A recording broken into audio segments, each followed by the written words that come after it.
আজ তো সানডে, তাই রান্না করব আজকে দই চিকেন। দেখো বন্ধুরা কেমন লাগে তোমাদের।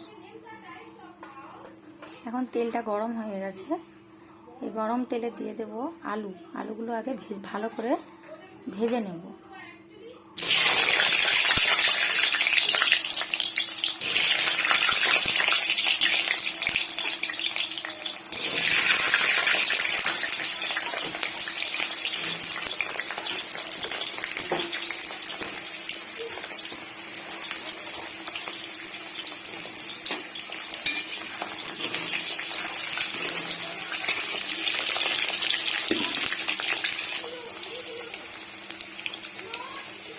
এখন দিয়ে দিলাম হলুদ, লবণ দিয়ে ভালো করে আলুটা ভেজে নিলাম।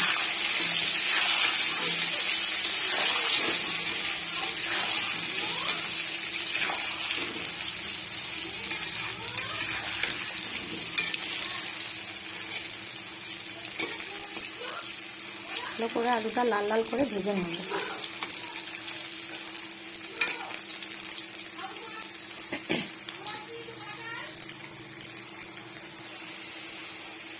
দেখো বন্ধুরা, এখন আলুগুলো আমার লাল লাল করে ভাজা হয়ে গেছে।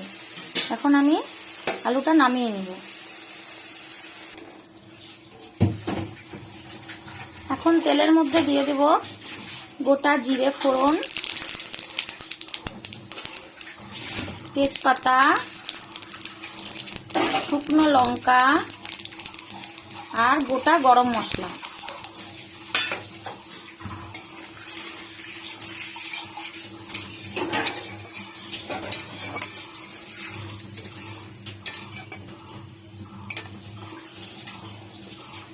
এটা হয়ে আসলে দিব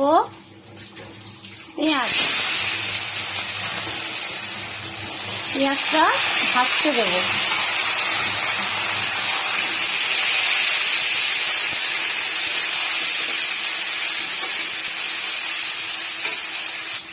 পেঁয়াজের মধ্যে দিয়ে দেবো অল্প একটু চিনি। এটা মাংসর স্বাদের জন্য আমি দিলাম।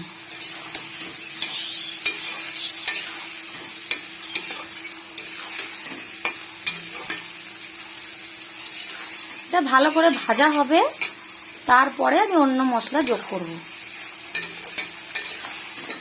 এখন ভালো করে লাল লাল করে ভেজে নিতে হবে পেঁয়াজটা। পেঁয়াজের মধ্যে একটু লবণ দিতে হবে,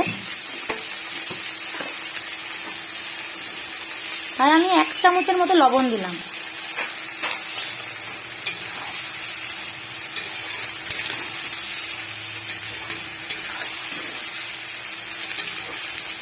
শুধু লবণ দিয়েই ভাজবো, কারণ মাংসটা যে আমি মাখিয়ে রেখেছি দই দিয়ে, ওখানে আমি লবণ দিয়েই মাখিয়ে রেখেছি, তাই এখন আর লবণ দিতে হবে না। পরে প্রয়োজন পড়লে তখন আমি লবণ দেব। আর হলুদও দিলাম না, মাংসটা আমি ম্যারিনেট করার সময় হলুদ দিয়ে রেখেছি। এখন আমি তোমাদেরকে দেখিয়ে দেবো মাংসটা কিভাবে ম্যারিনেট করে রেখেছি। এই যে মাংস, এর মধ্যে আমি দিয়েছি সর্ষের তেল, লবণ, হলুদ। এখন এখানে দিয়ে দেব লঙ্কার গুঁড়ো। লঙ্কার গুঁড়োটা দেওয়া হয়নি তো আগে, তাই এখন দিয়ে দিলাম। দিয়ে ভালো করে মাখিয়ে নেব।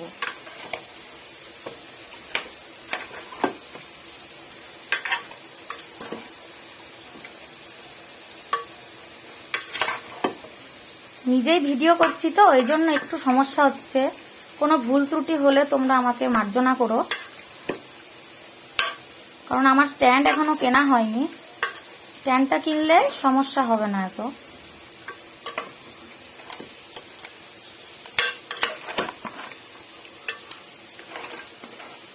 দইটা একটু বেশি দিতে হবে বন্ধুরা, হ্যাঁ, দইটা বেশি দিলে মাংসটার টেস্টটা খুব ভালো হয়, আর মাংসটা পরে ভাঙেও না।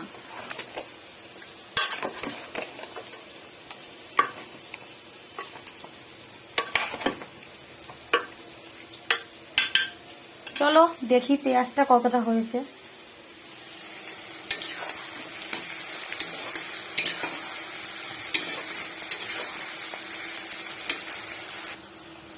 দেখো বন্ধুরা, পেঁয়াজটা লাল লাল করে মোটামুটি ভাজা হয়ে গেছে। এখন আমি বাকি মশলা যেমন আদা, রসুন এগুলো পেস্ট করে রেখেছি, এই পেস্টটা আমি এখন দিয়ে দেব।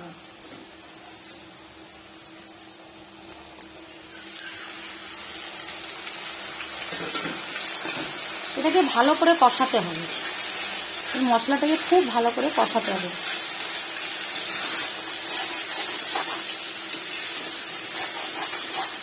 আমি মশলার মধ্যে কোনো রকম হলুদ দিচ্ছি না, তার কারণ মাংসের মধ্যেই তো দেখলে হলুদ দেওয়া আছে। হলুদ দিলে আবার বেশি হলুদ হয়ে যেতে পারে, এই জন্য দিচ্ছি না। এটাকেই ভালো মতন কষিয়ে নেব। দেখো এখন মশলাটা ভালো করে কষানো হয়ে গেছে, এখন তেল ছেড়ে এসছে। এখন দিয়ে দিতে হবে ম্যারিনেট করা মাংসটা। মোটামুটি আমি 1 ঘন্টা ম্যারিনেট করে রেখেছি। এখন আমি মাংসটা দিয়ে দেব। মাংসটা দিয়ে দিয়েছি। এখন মাংসটা ভালো মতো কষানোর জন্য অপেক্ষা করতে হবে, খুব ভালো মতো কষাতে হবে। যত ভালো করে কষানো হবে তত মাংস টেস্ট বাড়বে।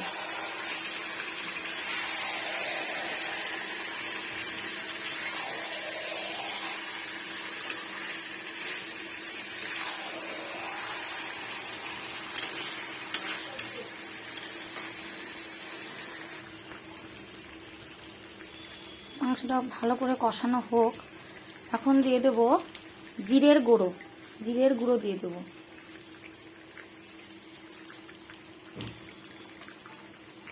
এবার আমি নাড়িয়ে নেব।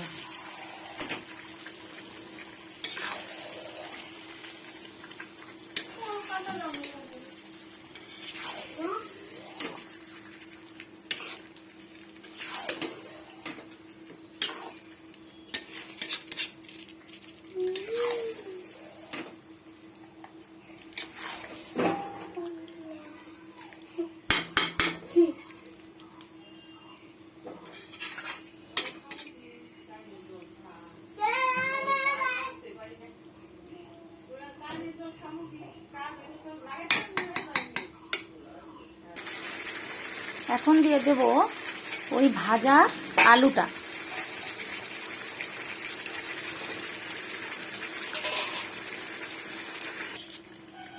মাংসটা মোটামুটি কষানো হয়ে গেছে, দেখো তেল ছাড়ছে, দেখছো? এবার আমি অল্প একটু জল দিয়ে দেবো। লেগ পিসগুলো আছে তো, লেগ পিসগুলো নাহলে সেদ্ধ হবে না।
মাংসটা ভালো মতো সেদ্ধ হয়ে গেছে। সব শেষে আমি দেব সানরাইজ গরম মশলা, পরিমাণ মতো দেব।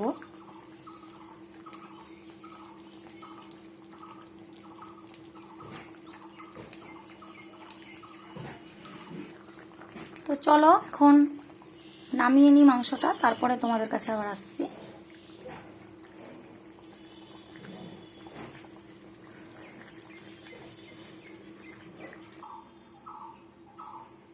তো রেডি আমার আজকের সানডের স্পেশাল মেনু দই চিকেন।